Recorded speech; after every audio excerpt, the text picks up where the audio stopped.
नागरिकले सही र सत्य तथ्य सूचना पाउनु पर्दछ भन्ने प्रत्याभूतिको ग्यारेन्टी गर्ने सञ्चारकर्मीहरूको सहभागिता भएको छ र जबसम्म दुर्व्यवहार गर्ने प्रहरीमाथि कारबाही हुँदैन तबसम्म हाम्रो आन्दोलन, हाम्रा गतिविधि, हाम्रा विरोधका अन्य कडा कार्यक्रमहरू जारी गर्ने गरी हामी लागेका छौँ। कहल जाए तो प्रशासन निकाय ही रोक लगा रहा है व्यवस्था लेकर। जी एकदम सत्य बात बाटे। ये अपने में कहा बा कि प्रहरी प्रशासन का चाहता कि खाली हमने के वाहवाही करो, पत्रकार सत्य तथ्य समाचार बाहर मत ले आओ। देंगे अभी अपने ले सकता नहीं इनरवा चौकी के जन सही बैद्यनाथ दास ओकरा के हमने के कुछ संचारकर्मी लोग सिंगम के नाम दिलक, ओकर सपोर्ट में जितना लोग न्यूज समाचार लिख लो प्रहरी वो लोग से खुश बा।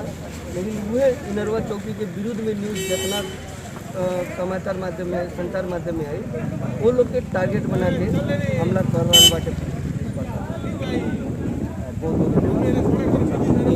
संपूर्ण के हमके जानकारी कराने में प्रत्येक प्रसारण धन्यवाद।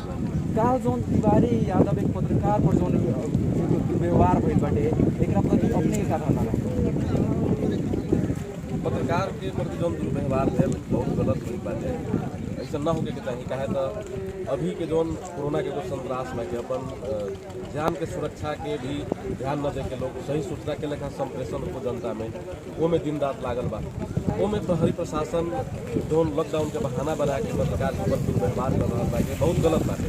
कहे तो अभी एक दिन दो दिन के बात नहीं थी, अभी महीनों चले वाला ऐसा स्थिति बाटे। लेकिन ए में सही सूचना बाजार के अवस्था कैसन बाटे, कहाँ का हो रहा बाटे, ओकर पत्रकार के अलावा केहू सूचना सही ना दे सकता। लेकिन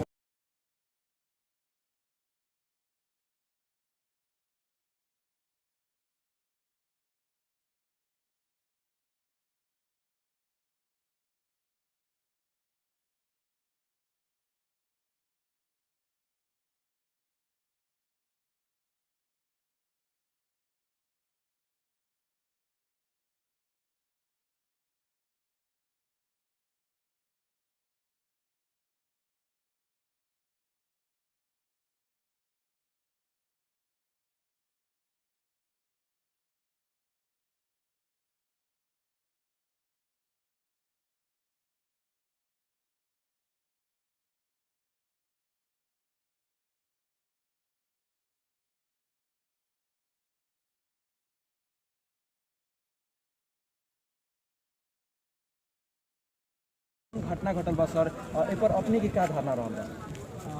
निश्चित रूप से तिवारी यादव एगो रेडियो कर्मी होला, राष्ट्रीय दैनिक में भी आवत तो उनका प्रति जो बयान दिलन, जो बात कहलन, जो हम वही अवस्था में रहनी, हम रेडियो जात रहनी, बाइक यहाँ रखनी, जन दृष्टांत बतैला तो उनका हिसाब से यदि प्रहरी वो तरह प्रस्तुत भल बा तो बहुत निंदनीय घटना। वो घटना स्पॉट पर ना अपने रही ना हम रही, वो रहन और प्रहरी रहे। और साथ में एक चैनल के जो नारायणी कार्यरत बने तो चैनल में CCTV कैमरा जवान रहा बाटे। तो अब जब तक ले बाहर ना आई अब बात और दूध के दूध पानी के पानी ना हो तब तक ले आंदोलन जारी बा। अब जैसे घंटाघर में 8 बजे संपूर्ण पत्रकार के बुलावल गई बाटे। हालांकि एगो बाइक रखे के विषय में यदि प्रहरी एतर कर रहा बाटे बहुत ही निंदनीय बाटे और प्रहरी प्रशासन के कम से कम शर्म लाज लागे। अभी के क्रम में एक कहल जाए तो प्रशासन निकाय हो सकने के स्वास्थ्य निकाय कहल जाए और एक परसेली जन पत्रकार के एगो निकाय रहल बा, संचार माध्यम रहल बा। ये तीनों अंग कहल जाए कि अपने के फ्रंट लाइन में आके काम कर रहा बा। ऐसा समय में अगर प्रशासन निकाय के ऐसा अगर आ रहा बाटे भूमिका आ रहा बा और ऐसा अगर गतिविधि हो रहा बा तो कितना तक के सुरक्षित पत्रकार रहल बा कह के अपने के लाग रहा है? निश्चित रूप में बड़ा अहम विषय बाटे प्रहरी कि एगो आदमी के ऐसा रवैया से संपूर्ण प्रहरी संगठन अभी बदनाम हो रहा समय में ये समय है प्रहरी के अपने आप सचिया के जो गलती कमजोरी भल बा एक के आगे बढ़ाए पर ही अपने देख सकते हैं 2-3 दिन आगे के बात हटे बैंकर्स लोग प्रति भी आक्रमण हो रहे और स्वास्थ्यकर्मी लोग प्रति भी एक आक्रमण हो रहा बाटे। प्रहरी एगो दबंग शैली में जो अपने आप के प्रस्तुत कर रहा बाटे, जिस तरह कुछ मूवी सब इंडिया में बनल बा सिंघम वो तरह अपने आप के समझ रहा बाटे। तो ये बहुत ही गलत काम है। जनता प्रति उत्तरदायी प्रहरी भी बाटे। जनता के शांति सुरक्षा के खतरा, जीवधन के रक्षा खतरा प्रहरी जो तरह खटल बा कह के आम जनता के विश्वास बाटे, ऐसे होकर छवि बिगड़ बहुत बहुत धन्यवाद। अपने के भी जिक्र करे चाहन्छन्, वहाँ के भी जोड़े के चाहन्छन् कि वहाँ पे जौन घटना घटल कैसे घटल और जौन पर्सा प्रहरी के दादागिरी शैली जौन होल बाटे इस चीज़ के भी कैसे वहाँ पर जौन काल के घटना घटल बा। साथ साथ में कल रात में अपने के बारा जिला में भी पवन यादव पर ही घटना घटल बा, वहाँ के भी अज्ञात समूह द्वारा टूटपीट भइल बा। ये पर विशेष करके जौन रहल बाटे साथ साथ में आज की जौन काल की घटना घटल बा पत्रकार तिवारी यादव पर वहाँ के भी हम जोड़े के चाहन्छन्। स्वागत बा अपने दुनियासंजाल.com के प्रत्येक अवसर में। धन्यवाद। काल के जौन घटना घटल बा कैसे घटल है किसान से जानकारी करेंगे। खास करके नारायणी काम करते पोखर करेला का गाड़ी हम बाइक पार्किंग गरेर प्रहरी आई गाडीलाई खबर पहिला कि नेपाल पत्रकार महासंघ प्रदेश नम्बर 2 का अध्यक्षज्यू, त्यसै गरी press centre Madhesi press union press frame लगायत सबै साथीहरूलाई नमस्कार छ, अभिवादन छ। दरबारको राजालाई झिकेर नारायणहिटीबाट छुटेर नागार्जुनमा लिएर जान सक्ने शक्ति नेपालका मिडिया कर्मीहरूसँग छ। जिल्ला प्रहरी कार्यालय जसरी प्रहरीले सञ्चारकर्मी मित्रहरूमाथि दुर्व्यवहारपूर्ण व्यवहार प्रदर्शन गरिरहेको छ, क्रमबद्ध चरणबद्ध श्रृङ्खलाबद्ध रूपमा कहिले सञ्चारकर्मीलाई, कहिले राजनीतिक कर्मीलाई, कहिले जनप्रतिनिधिलाई, कहिले डाक्टरलाई, कहिले चिकित्सकलाई, कहिले बैंकर्सलाई, कहिले अन्य विभिन्न तह र तबकाका पेसा र व्यवसायीहरूलाई अत्यन्तै निन्दनीय ढङ्गबाट व्यवहार प्रदर्शन गरेर उनीहरूलाई तेजोबोध गर्ने काम गरिरहेको छ। त्यसको विरुद्धमा अहिले त मिडियाका साथीहरू बाहिर निस्केका छन्। बिस्तारै बिस्तारै प्रहरी ज्यादतीको विरुद्धमा सबै वीरगञ्जका नागरिक समाज, नागरिक अगुवा, विभिन्न पेसा व्यवसायीहरू आन्दोलनमा निक्लेर सबै प्रकारको ज्यादतीको विरुद्धमा जिहाद छेड्न सक्ने गरी हामीले यो आन्दोलनको उठान गर्न लागिरहेका छौँ। यस्तो व्यस्तताका बीच पनि, कोरोना भाइरसको बेलामा पनि त्यो सबै कुराको प्रभाव नगरिकन नागरिकहरूलाई सूचनाको हक प्रत्याभूति गराउन सक्ने ग्यारेन्टी लिएको सञ्चारकर्मीहरू यति चाँडै आइदिनु भएको छ। सबैप्रति म नेपाल पत्रकार महासंघ पर्सा शाखाको तर्फबाट हृदयदेखि नै आभार र कृतज्ञता जाहेर गर्दै हामी शान्तिको पक्षधर हौँ, हामी वार्ताको पक्षधर हौँ, हामी संवादबाट पछि हट्दैनौँ। तर जुन ढङ्गबाट हिजो प्रहरीले हामीमाथि व्यवहार प्रदर्शन गरेको छ त्यो व्यवहारले के पुष्टि हुन्छ भने प्रहरी मात्र होइन सरकार पनि यति बेला मिडियाहरूलाई सङ्कुचित ढङ्गबाट व्यवहार प्रदर्शन गर्न लागिरहेको छ र माथिल्लो निर्देशनमा जिल्ला प्रहरी कार्यालयले पत्रकारहरूसँग गरेको दुर्व्यवहारको बारेमा चुरीसम्म नबोल्ने जुन शपथ खाएको छ त्यसको विरुद्धमा सबै सञ्चारकर्मी मित्रहरूले भण्डाफोर अभियान पनि सञ्चालन गर्नुपर्ने बेला आएको छ र जिल्ला प्रहरी कार्यालय पर्साले गरेका हरेक गलत क्रियाकलाप हिजोका दिनदेखि विगतदेखि वर्तमानसम्म र भविष्यसम्म गर्ने गलत क्रियाकलापका बारेमा समाचार प्रकाशन, समाचार सम्प्रेषण र दृश्य सम्पादन गर्ने सन्दर्भमा पनि नेगेटिभ कुराहरूलाई बढी प्राथमिकतामा राखेर यहाँले आफ्नो भूमिका निर्वाह गर्नुहोला। हामी आन्दोलनमा निस्किसकेपछि अनेक खालका बहानाबाजीहरू गरेर प्रहरी प्रशासनले व्यवहार प्रदर्शन गर्न सक्छ। हिजो मात्र बाह्रका पत्रकार पवन यादवमाथि धरपकड भएको छ, कुटपिट भएको छ। चितवनमा त्यस्तै घटनाहरू भएका छन्। देशभरका विभिन्न भागहरूमा यस्ता घटनाहरू दोहोरिन्छन्। पर्सामा पनि फेरि यसको पुनरावृत्ति नहोला भनेर भन्न सकिन्न। तर हाम्रो एकता, हाम्रो शक्ति, हाम्रो सामिप्यता यस्तो छ जतिसुकै ठुलो षड्यन्त्रलाई पनि चिरेर आम सञ्चारकर्मीहरूको पेसालाई मर्यादित बनाउनका निम्ति कुनै कसर बाँकी नराखिकन अगाडि बढ्ने सङ्कल्प खाएका विपत्तिको बेलामा एकता नै शक्ति हो भन्ने शिक्षाको सङ्कल्प लिएका पर्साली सञ्चारकर्मीहरूको यो सहभागिताले यहाँको सुरक्षा निकाय, गलत गर्ने प्रहरी, गलत गर्ने प्रशासन, गलत गर्ने अन्य सरकारवाला संस्थाहरूलाई झुकाउनका निम्ति कुनै कसर बाँकी राख्ने छैन भन्ने सङ्कल्पका साथ हामी आन्दोलनमा छौँ। अहिलेसम्म मोबाइल दिएको छैन। यति मात्र होइन, अन्य 3 जना पत्रकारहरूलाई पनि जिल्ला प्रहरी कार्यालयले एउटा फेसबुकमा सामान्य पोस्ट गरेको कुरालाई आधार बनाएर हरेक दिन बोलाउने, हाजिर गराउने अनि फेरि भोलि हाजिर गराउने शर्तमा छान्ने काम गरेको छ। प्रहरीले सामान्य प्रकारको त्रुटिलाई पनि एउटा 3लाई पार बनाउने दृष्टता गरिरहेको छ। तर प्रहरीले गर्ने दिन दहाडै ठाउँ ठाउँमा लकडाउनको बेलामा पनि तस्करहरूसँग रकम लिने नाजायज फाइदा लिने काम गरिरहेको छ। ती सबै कुराहरू हाम्रो साथ आइरहेका छन्। यी कुराहरूलाई पनि हामीले अत्यन्तै गम्भीरताका साथ लिएका छौँ। चरणबद्ध आन्दोलनमा श्रृङ्खलाबद्ध रूपमा प्रहरी ज्यादतीको विरुद्धमा, दुर्व्यवहारको विरुद्धमा जुन प्रहरीले सञ्चारकर्मीमाथि दुर्व्यवहार गरेको छ, त्यो प्रहरीले हामीले गलत गर्यौँ भन्ने हिम्मत अहिलेसम्म गरेको छैन। त्यसले गर्दाखेरि हामी अझ बढी शक्तिका साथ, एकताका साथ पत्रकार महासङ्घले आयोजना गर्ने हर प्रकारको आन्दोलनमा जुन ढङ्गबाट यो झरीको बेलामा पनि यहाँहरूको सहभागिता भएको छ, त्यो सहभागितालाई अझ मजबुत बनाउँदै भोलि कुनै आन्दोलनमा पनि यहाँहरूको सक्रिय सहभागिताको आग्रह गर्दै, निवेदन गर्दै आज हामी अगुवा साथीहरूसँग बसेर छलफल चलाउनेछौँ। त्यो छलफलका निचोडलाई फेसबुक मार्फत, मेसेन्जर मार्फत यहाँहरूको काममा पुर्याउने, यहाँहरूको दृश्यमा देखाउने काम हामी गर्नेछौँ। त्यसलाई आधार बनाएर आगामी कार्यक्रमहरूमा आम सञ्चारकर्मीहरूको सहभागिताका निम्ति आग्रह र निवेदन गर्दै यो मौसममा पनि यहाँहरू आइदिनु भयो, त्यसको निम्ति आभार र कृतज्ञता जाहेर गर्दै आजको यो साङ्केतिक धर्ना कार्यक्रम यही समापन भएको घोषणा गर्छु।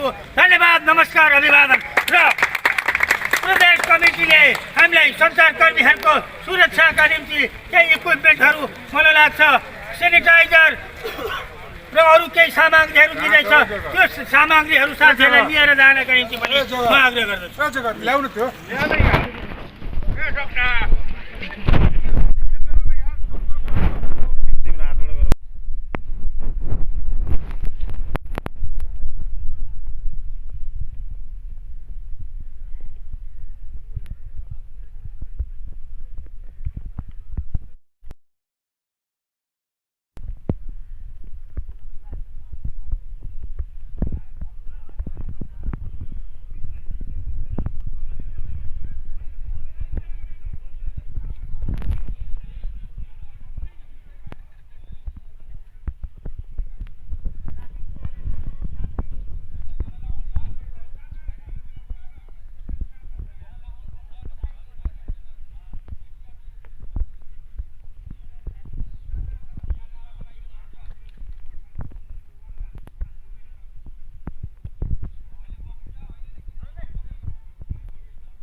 व्यवहार र हिजो मात्र हाम्रा साथी तिवारी यादवलाई जुन दुर्व्यवहार गर्दै पक्राउ गर्दै कुटपिटसम्मको घटना जुन भयो यो साह्रै निन्दनीय छ। हामी सबैले यसको आफ्नो किसिमबाट विरोध गरेका छन्, विरोध गरिरहेका छन्। र यसै क्रममा हाम्रो छाता सङ्गठन नेपाल पत्रकार महासङ्घले आजको जुन यो कार्यक्रमको आयोजना गर्यौँ, यसमा हामी सबैले आफ्नो किसिमबाट यसरी चाहिँ यो झरीको बेलामा पनि सहभागी भएर विरोध जनायौँ। र यति मात्र होइन, अझ पनि योभन्दा पनि सशक्त आन्दोलनको आवश्यकता म लिँदैछु, किनभने अहिलेसम्म पनि उहाँको मोबाइल फिर्ता भएको छैन, न त सम्बन्धित निकायबाट प्रोटोकलबाट कुनै जानकारी नै आएको। त्यसैले आज जुन प्रकारले हामी यसमा सहभागी भयौँ, आउँदा पनि यसै गरी एक भएर अझ यसभन्दा पनि सशक्त रूपमा सहभागी हुनुपर्ने आवश्यकता देखेको कारणले त्यसै अनुसार हामीले पनि सहभागी हुनुपर्ने सबैमा आग्रह गर्दै यो घटना जबसम्म प्रहरीलाई संलग्न प्रहरीलाई कारवाही हुँदैन र प्रहरीका जिम्मेवार व्यक्तिहरूबाट जबसम्म यसमा एक्सक्युज आउँदैन तबसम्म हाम्रो यो आन्दोलन जारी रहन्छ र जारी रहनेछ भन्ने प्रतिबद्धता फेरि पनि सम्पूर्ण साथीहरूलाई यो झरीमा पनि सहभागी हुनुभएकोमा सबैलाई धन्यवाद दिन चाहन्छु। धन्यवाद रामनारायण गुरुङज्यू। अब यसै क्रममा फेरि पनि राखिदिनु होला। हाम्रा अर्का पत्रकार सङ्गठन प्रेस नेपालका प्रदेशाध्यक्ष हुनुहुन्छ आरके पटेलज्यूलाई म हार्दिक अनुरोध गर्दछु।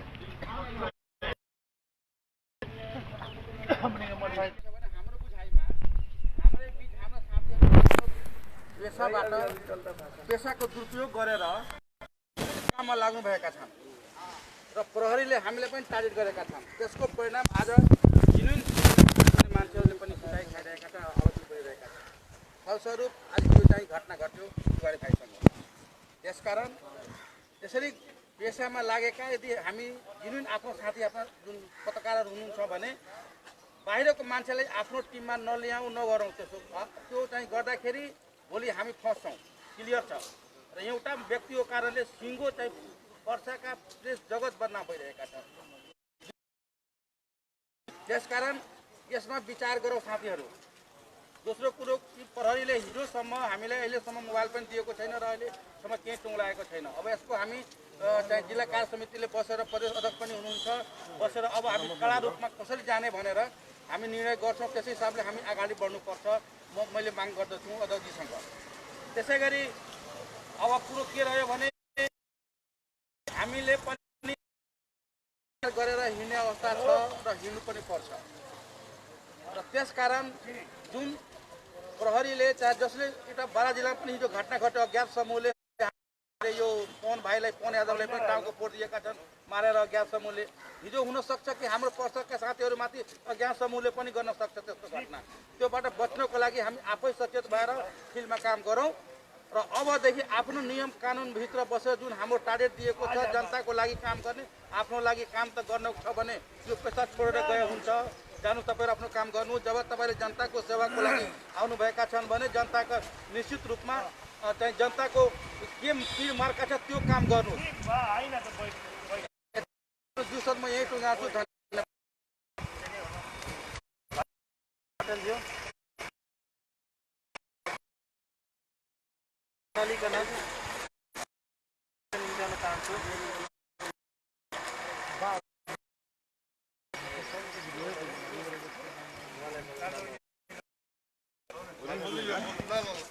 प्रेस सङ्गठन नेपाल प्रदेश इन्चार्ज लालबाबु शेखज्यूलाई आफ्नो भनाइहरू राखिदिनु न, म हार्दिक अनुरोध गर्छु।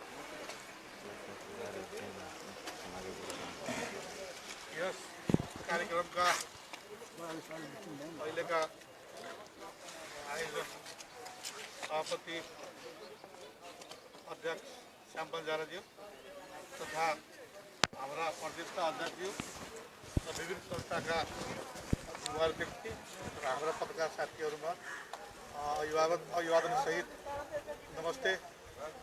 मैले पुलिसको जाति भनेको अस्तिदेखि नै मैले हाम्रा अध्यक्ष पर्सा जिल्लाका अध्यक्षलाई बारम्बार भन्दै आइरहेको छु। यो एसपीले हामीलाई टार्गेट गरेर हिँडिया छ। अहिले टार्गेट गरेको हिँडेको मतलब हो कि भोलिको दिनमा यो लकडाउन सकेपछि पत्रकारहरूलाई कुनै पनि भ्यालुएसन नदिने कुनै पनि अर्थले यिनीहरूलाई टार्गेट गरेर राखी छोड्ने, अहिलेदेखि टाइट गरेर राखी छोड्ने, श्याम बन्जारा पटक पटक एसपी जाँदाखेरि कुनै पत्रकारलाई कसैलाई पनि नटेर्ने नगर्ने काम गर्ने भनेर र अहिलेको हिजोको अवस्था हेरेर त एकदमै शङ्कास्पद अवस्थाले कारणले त्यस कारणले यो आन्दोलनलाई बढीभन्दा बढी चर्को तरिकाले पनि जानुपर्ने र म आफ्नो प्रेस सङ्गठन नेपालको तर्फबाट प्रदेश नम्बर 2 को इन्चार्जको हैसियतले पूर्ण समर्थन गर्ने घोषणा गर्दैछु। धन्यवाद लालबाबू। अब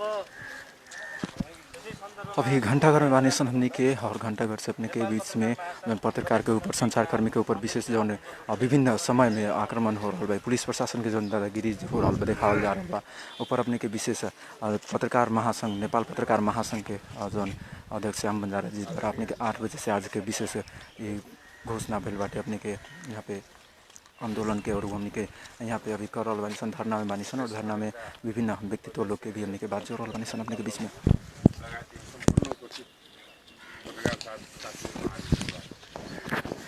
यस्तो परिस्थितिमा पनि तपाईहरु सबैजना प्रेस स्वतन्त्रताको निम्ति स्वतन्त्रतापूर्वक लेख्न पाउने र विचारको अभिव्यक्ति स्वतन्त्रताको लागि तपाईहरु जुन आउनुभएको छ म यहाँहरुलाई हृदयदेखि हार्दिक आभार प्रकट गर्दछु। अहिलेको यो विषम परिस्थितिमा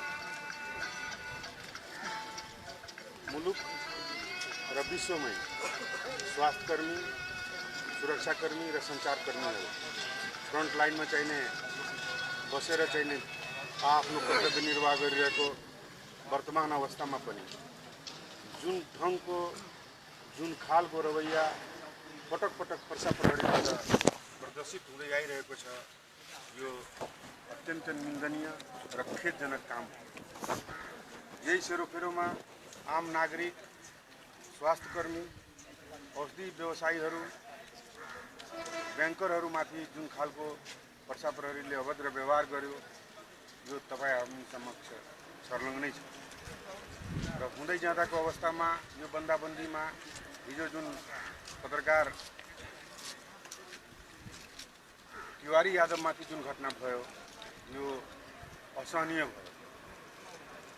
त्यो असहनीय घटनाको कारणले गर्दा नै आज हामीहरू यहाँ उपस्थित र यो घटनाको यदि निष्पक्षतापूर्वक छानबिन भएन र दोषी प्रहरीहरूमाथि कारवाही यदि गरिएन भने व्यावसायिकताको नारा दिने यो नेपाल प्रहरी खोक्रो आश्वासन, जनताको लागि प्रहरी, प्रहरी मेरो साथी जस्ता यो जुन नाराहरू जुन दिएको छ यी सबै चाहिने तपाईको बेमौसमको बाजा साबित हुनेछ र म धेरै यहाँहरूको समय लिन चाहन्न। कोरोनाको महामारीमा तपाईहरु सबै हामी लागिनुपर्ने स्थिति अवस्था पनि छ। यो झरीमा यो रोगको व्याध पनि चाहिँ बढ्न सक्ने स्थिति छ। तसर्थ म तपाईहरु सबैजना निर्भीकतापूर्वक आफ्नो कार्यक्षेत्रमा चाहिँ लागि पर्नुहोस्। कसैसँग डराउनु पर्ने स्थिति अवस्था छैन। यो नेपालको प्रेसले राजा ज्ञानेन्द्रको शाही शासन ढाल्यो। कैयौं सञ्चार मन्त्रीहरू टक्राएर चाहिँ अहिले खोपी र कुल दुलोमा बसिरहेको स्थिति अवस्था छ। तसर्थ नेपाली प्रेसको हैसियत नबुझेका पर्सा प्रहरीको बेलैमा चेक खुलोस् र पुनः म व्यावसायिक प्रहरी र व्यावसायिक पत्रकारहरू चाहिँ भएर आफ्नो जिम्मेवारी आफ्नो ढङ्गले निर्वाह गरोस्। यसमा कोही कसै बाधक नबनोस् भनेर भन्दै नेपाल पत्रकार महासंघ पर्सा शाखाले उठाउने भविष्यको जुनसुकै कदम पत्रकार महासंघ प्रदेशको प्रदेश स्तरीय समिति पूर्णतः तत्पर छ र म यही सेरोफेरोमा हाम्रो यो आन्दोलनमा एकबद्धता जनाउन आइपुग्नुभएका प्रदेशका नेकपाका सदस्य आदरणीय मित्र बाबुराम कौशिकजीलाई पनि म हृदयदेखि धन्यवाद व्यक्त गर्दछु र म आफ्नो भनाइ यहीँ टुङ्गाउँछु। धन्यवाद। जी आ गए तो बढ़िया हो गया। जी आगे रूलिंग पार्टी के अब हामी कार्यक्रमको लगभग अन्तिम कुरा आइपुगेका छौँ। हिजो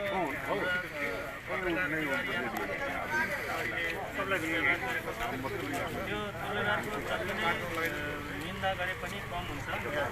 त्यही भएर अबदेखि आगामी यस्ता घटनाहरू नदोहोरियोस् भन्न र तिवारी यादवले प्रयोग गरेका मोबाइल र दोषी प्रहरीमाथि कारवाही गरियोस् भन्ने हाम्रो माग रहेको छ। यद्यपि प्रहरीले छलफल गर्न बसेर छलफल गर्ने भन्ने कुराहरू पनि आएको थियो, तर पत्रकार महासङ्घले आन्दोलनको घोषणा गरिसकेपछि त्यो आन्दोलन नपुगिएसम्म अब छलफल नबस्ने भन्ने कुरा गर्दै आज अब आगामी आन्दोलनको तय अथवा छलफल बसेर छलफल गर्ने के गर्ने त्यो पत्रकार महासङ्घले तय छ र बाँकी कुराहरू आफ्नो भनाइहरू राखिन र यो कार्यक्रमलाई विसर्जन गरिदिनु हुन म नेपाल पत्रकार महासङ्घ पर्साका अध्यक्ष श्याम बन्जाराज्यूलाई हार्दिक अनुरोध गर्दै